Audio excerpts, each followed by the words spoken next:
جو آرٹیکل 184(3) ہے جس کے تحت سو موٹو نوٹس لیا جاتا رہا ہے، اس نے عدلیہ کو جو ہے وہ نہ صرف بدنام کیا بلکہ عدلیہ میں جو ہے وہ یہ جو اس وقت صورتحال ہے اس کا پیش خیمہ بھی یہی چیز ہے۔ دیر آیت درست آیت، عدالتی اصلاحات کسی صورت واپس نہیں ہوں گی۔ سپریم کورٹ میں تقسیم کے ذمہ دار عمران خان ہیں۔ نجی محفلوں میں تحریک انصاف کے اپنے لوگ کہتے ہیں کہ عمران خان نے مروا دیا۔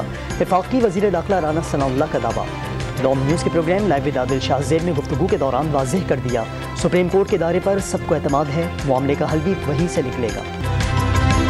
کراچی میں ٹارگٹ کلنگ کا ایک اور واقعہ۔ Lyari express way garden interchange کے قریب کار پر فائرنگ سے آنکھوں کے معروف سرجن قتل، خاتون ڈاکٹر قرۃ العین زخمی ہو گئیں۔ حملے کے بعد گاڑی فٹ پاتھ سے جا ٹکرائی، سی سی ٹی وی فوٹیج سامنے آ گئی۔ ڈاکٹر بیربل رنچوڑ لائن میں کلینک سے اپنے گھر گلشن اقبال جا رہے تھے کہ ایم سی میں سابق میڈیکل سپرنٹینڈنٹ اور لیاری آئی اسپتال کے سربراہ رہے۔ 5 رکنی بینچ ٹوٹنے کے باوجود الیکشن کیس کی سماعت آج بھی جاری رہے گی۔ سماعت سے معذرت کرنے والے جسٹس امین الدین خان بینچ کا حصہ نہیں ہوں گے، عدالت عظمیٰ کا مختصر حکم نامہ۔ سپریم کورٹ کا بینچ 5 ارکان کا ہو یا فل بینچ ہو فرق نہیں پڑتا، بتایا جائے الیکشن 90 دن میں ہوں گے یا نہیں۔ عمران خان کا سوال، حکمراں اتحاد کو انتخابات سے خوفزدہ اور اپنے سزا یافتہ لیڈرز کو پاک کرنے کے لیے بے چین قرار دے دیا۔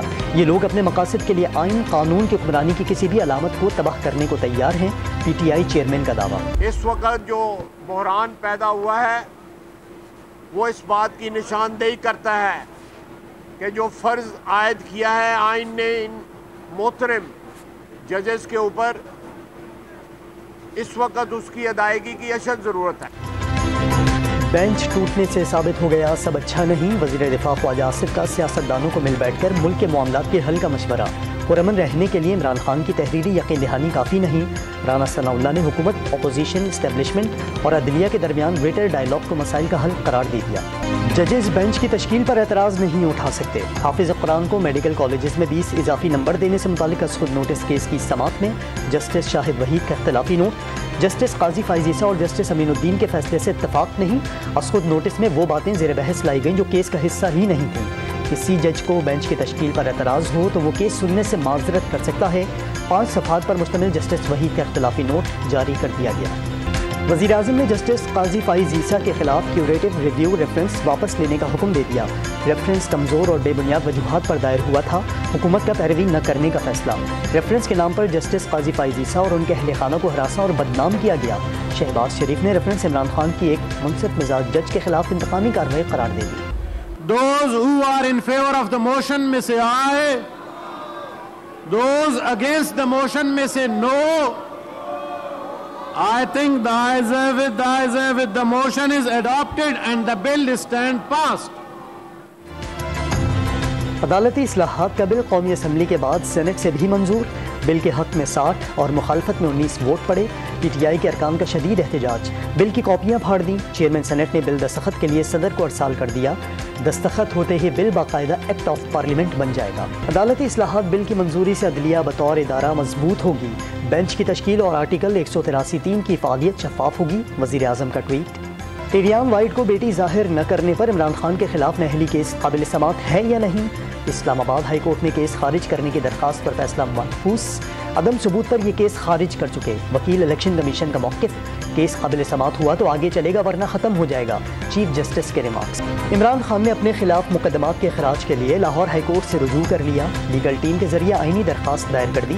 اسلام آباد کی عدالت نے خاتون جج کو دھمکی کے کیس میں عمران خان کے ناقابل ضمانت وارنٹ گرفتاری آج تک معطل کر دی۔ بلاول بھٹو زرداری نے معاشی مشکلات کے ساتھ ساتھ سیلاب زدگان کی مکمل بحالی بڑا چیلنج قرار دے دی۔ دوست ممالک نے چیلنجز سے نمٹنے میں مدد کی، وزیر خارجہ کا سفارتکاروں سے خطاب میں دوست ممالک سے اظہار تشکر۔ پنجاب میں مزدور کی کم از کم اجرت 32,000 روپے مقرر، گورنر پنجاب کی منظوری کے بعد نوٹیفیکیشن جاری کر دیا گیا۔ ڈیجیٹل مردم شماری کے لیے 35 ارب روپے مختص، تمام سیاسی جماعتوں نے ڈیجیٹل مردم شماری کا معاہدہ کیا، وزیر قانون اعظم نذیر تارڑ کا موقف۔ فیصل سبزواری کے مردم شماری پر اعتراضات، ڈیٹا شیئر کرنے کا مطالبہ، وزیر خزانہ اسحاق ڈار نے اعتراضات درست قرار دے دیے، خامیاں دور کرنے کی یقین دہانی۔ اقتصادی رابطہ کمیٹی نے کراچی، لاہور اور اسلام آباد ایئرپورٹس آؤٹ سورس کرنے کے لیے معاہدے کی مسودے کی منظوری دے دی۔ ضم اضلاع میں ترقیاتی اسکیموں کے لیے 5 ارب روپے، کے پی اور سندھ کے اراکین پارلیمنٹ کی اسکیموں کے لیے بھی 1 ارب 70 کروڑ روپے گرانٹ منظور۔ جسٹس روح الامین 1 دن کے لیے chief justice Peshawar high court مقرر، آج عہدے کا چارج سنبھالیں گے۔ جسٹس مسرت ہلالی 1 اپریل سے chief justice Peshawar high court کے فرائض انجام دیں گی۔ وفاقی محکمہ قانون نے اعلامیہ جاری کر دیا۔ مفت آٹے کی تقسیم کے دوران بدنظمی کی شکایات کم ہوئی، نہ شہریوں کی مشکلات کا ازالہ ہو سکا۔ بہاڑی میں مفت آٹے کا منتظر بزرگ شہری باری آنے سے پہلے دل کا دورہ پڑنے پر جاں بحق۔ ساہیوال میں شہریوں نے احتجاجاً قومی شاہراہ پر دھرنا دے دیا۔ شانگلہ میں مظاہرین پر پولیس کا لاٹھی چارج، بھگدڑ سے 3 افراد زخمی۔ اسرائیل کے غاصبانہ قبضے کے خلاف فلسطینیوں کا یوم الارض، غزہ کی پٹی میں ہزاروں افراد کا احتجاجی مارچ۔ بیت المقدس کو اسرائیلی دارالحکومت بنانے پر احتجاج، پناہ گزینوں کو آبائی علاقوں میں آباد کرنے کا مطالبہ کر دیا۔ ایشیائی ریاست آذربائیجان اور اسرائیل کے سفارتی تعلقات بحال، اسرائیل شہر تل ابیب میں آذربائیجان کے پہلے سفارت خانے کا افتتاحی تقریب میں دونوں ممالک کے وزرائے خارجہ نے شرکت کی۔ غاصب ریاست اسرائیل کی میزبانی سے انکار، فٹ بال کی عالمی تنظیم فیفا نے انڈونیشیا سے انڈر 20 ورلڈ کپ کی میزبانی واپس لے لی۔ 20 مئی سے 11 جون تک ورلڈ کپ انڈونیشیا میں شیڈیول تھا۔ کراچی کے علاقے لیاری میں بچوں کا روایتی فری سٹائل فٹ بال ٹورنامنٹ شروع ہو گیا۔ 20 سال سے زائد عمر کے کھلاڑی ٹائٹل کے حصول کے لیے سرگرم، علاقہ مکی رمضان ایونٹ پر خوشی سے سرشار۔ کوہلو، ڈیرہ بگٹی، جھل مکسی، بولان اور چمن سمیت بلوچستان کے بیشتر شہروں میں موسلا دھار بارش اور ژالہ باری، گلیاں اور سڑکیں جھیل کا منظر پیش کرنے لگیں۔ ندی نالوں میں طغیانی، پاک پتن اور بہاڑی سمیت پنجاب کے مختلف علاقوں میں بھی گرج چمک کے ساتھ بارش اور ژالہ باری۔ کراچی میں آج بھی ہلکی اور تیز بارش کا امکان۔